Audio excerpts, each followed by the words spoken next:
Hello and welcome to our book study here at New Covenant House. We do that on a weekly basis, and at this time we are studying this book, Christian Anarchism by Alexander Christoyanopoulos, who wrote it as his doctoral thesis about a little over a decade ago. This is not an actual meeting because we had some technical difficulties last Wednesday, and so this is a re-recording of what happened that day. Before we begin, we are doing these book studies here at New Covenant House on a weekly basis, primarily to make sure that people who are interested in joining us here are all of the same mind, have the same values, and that's why we're studying Christian anarchism at this point.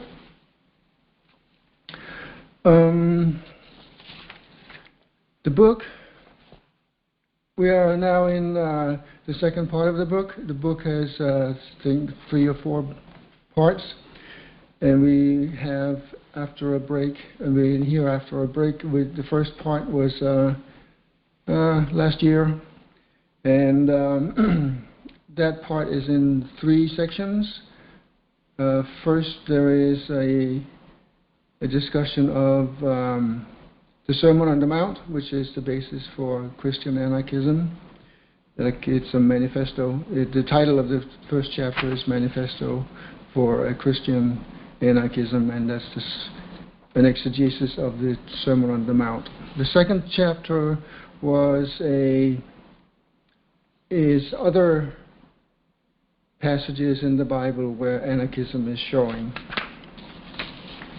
And finally, the third chapter was a critique of the state.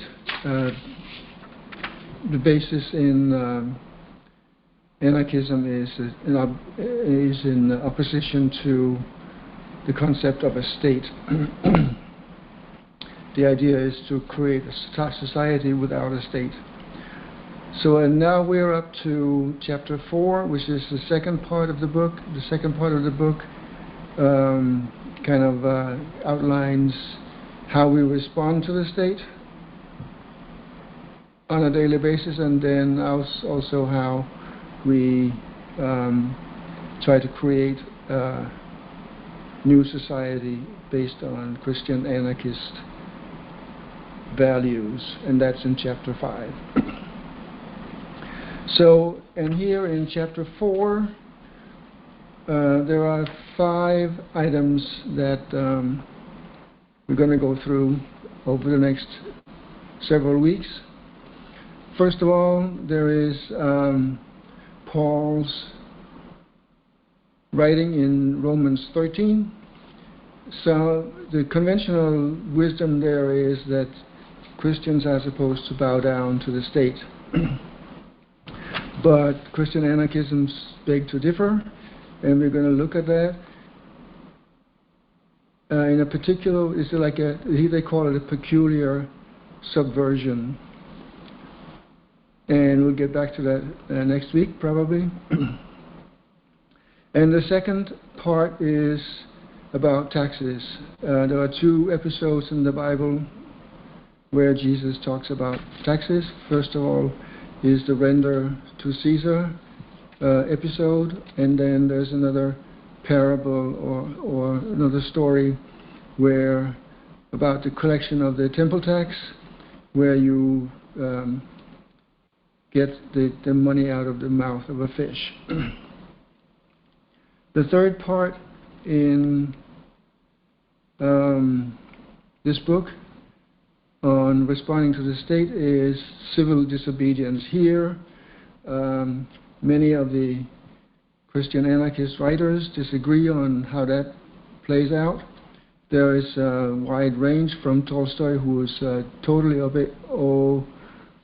opposed to any kind of violence, and then there's Emma Goldman probably at the other end, who is willing to use some significant kind of force.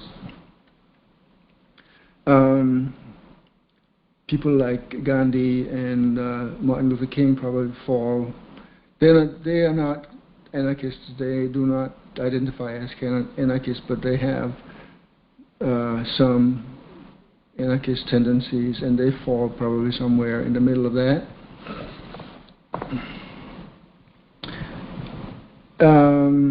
Then the fourth point is examples of what Christian anarchists argue to be appropriate responses to some things such as elections, serving in office, and taxes, and military service. And then finally, the fifth response is the change that can only come about by example rather than by force. So the revolution that the anarchists are talking about is not a violent revolution like most people think it is, but it's not. It's more like a persuasion by example. Maybe since we are picking up from a little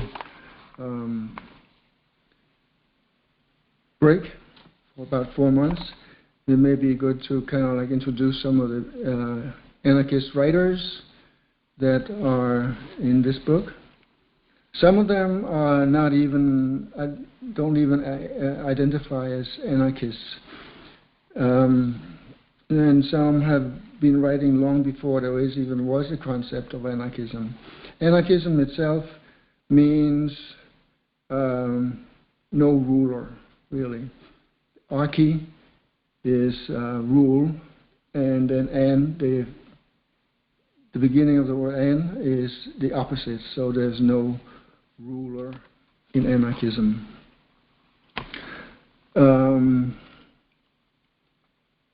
And for a lot of people, that is who haven't read this book or haven't heard about what anarchism really is, will think that joining Christianity and anarchism really is an oxymoron. You cannot; they are totally incompatible. But that is not true, and that is because most people do not know what Christianity is.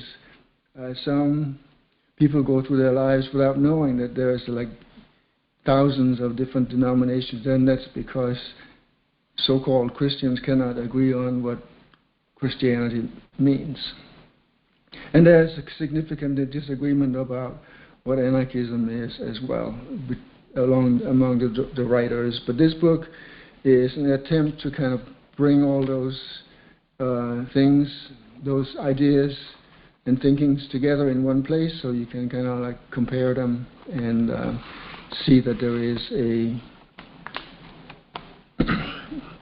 it's not a religion, it's more like a way of thinking.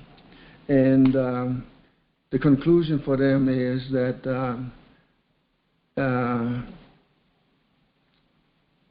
anarchism is inherent in Christianity. It's not an attempt to join the two things together. It's an attempt to show that Christianity had anarchism built into it long before anybody even knew that there was such a thing as anarchism. The word anarchism came about, according to legend, by a French philosopher called Proudhon, Pierre Proudhon, probably, I don't know, in the middle of the 1800s or so, when he was asked what his philosophy was. So he said he's an anarchist. Now, I personally do not like labels, that I'm a Christian, because people I talk to have so many different ideas about what Christianity is that if I put that label on myself, people will all automatically have assumptions about it, and they're totally they're most likely to be wrong. And the same thing about anarchism. People have preconceived ideas about what anarchism is, and they are likely to be wrong. So labels is a shortcut that you think you can use to describe what people think, but most of the times it doesn't work that way. The primary writer in Christian anarchism is Leo Tolstoy. People don't really know that a lot. He's mostly famous for his big novel, War and Peace, and there's another one, Anna Karenina, and neither one of them have anarchism in them, neither one of them have really Christianity in them either. But he wrote some other pieces, and that's where he develops these ideas about what Christianity is. He has his information from reading the Bible and pretty much ignoring all the commentary, and a lot of the other writers also ignore all the noise and commentary that has been written and base their thinking solely on the Bible.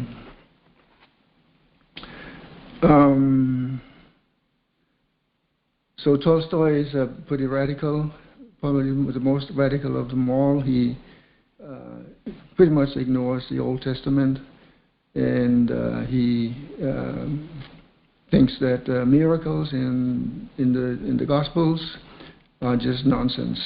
He even wrote his own version of the Gospel with all that fluff taken out. And another guy who is basically doing that is, he's not an anarchist, but he writes about the same things. His name is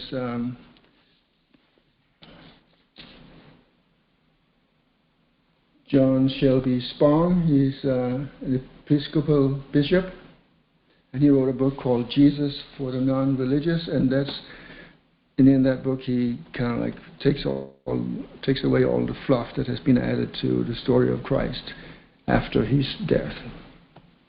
All the mythology, all the lies, because some of the things that people say about Christianity and anarchism is honest mistakes, but not all of it. Some of it is deliberate misinterpretation to advance some sort of idea. And another writer is Jacques Ellul. I can't really tell you what he stands for. If you have come across him sometimes in your examinations of what Christianity is, you may have seen him. And Bernard Eller, Michael Elliott, Dave Andrews. Dave Andrews is Australian, and he's still living. And there's like a dozen of them that we are going to come across sometimes. But that's pretty much all we're going to do tonight. We're going to kind of get back into the swing of looking at this book, and next week we're going to talk about Romans 13. So if you want to read ahead, then I would encourage you to do that. Hopefully technology will cooperate a little better than it did this week, so we can actually have a conversation about it after I have done my presentation. And I look forward to that. I'll see you on Wednesday at 7 p.m.